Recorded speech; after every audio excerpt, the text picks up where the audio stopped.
বিগত ৩০ বছর ধরেই একসাথে রাজনীতি করেছি, আমরা একসাথে নির্বাচন করেছি, একসাথে আমরা সরকারেই ছিলাম। সুতরাং আমাদের সাথে যে সৌহার্দ্যমূলক সম্পর্ক আছে এটা এখনও বজায় আছে।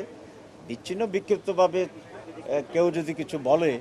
সেটা আমরা মনে করি সেটা উচিত না এবং সেটাকে আমরা অত আমলে নেই না। আজকে বাংলাদেশের রাজনীতিতে কিছুটা অনিশ্চয়তা যেটা আছে এটার জন্য আমি মনে করি সকল দলের, বিশেষ করে বড় দলগুলোর ভিতরে একটা পারস্পরিক আলোচনা হওয়া উচিত। সকলে মিলেই একটা সুষ্ঠু স্বাভাবিক নির্বাচন হতে পারে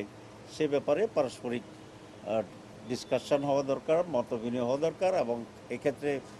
দলগুলির ভিতরে একটা সৌজন্য পরিবেশ দরকার, সেগুলো আমরা বিশ্বাস করি এবং সেই হিসাবে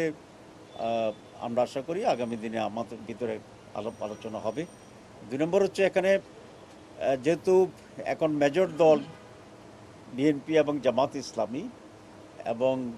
সেক্ষেত্রে আমাদের তো প্রতিদ্বন্দ্বিতা থাকতে পারে, কিন্তু সেটা যেন অত্যন্ত সুস্থ প্রতিদ্বন্দ্বিতা থাকে, একটি হাসি খুশির ভিতরে যেন একটা নির্বাচন হতে পারে,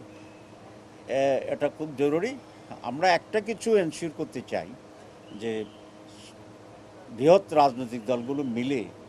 আগামী নির্বাচনটা কিভাবে ফেয়ার হবে, সুষ্ঠু হবে, উৎসবমুখর হবে এবং সেক্ষেত্রে কী কী প্রতিবন্ধকতা হতে পারে এটা আলাপ আলোচনা করেই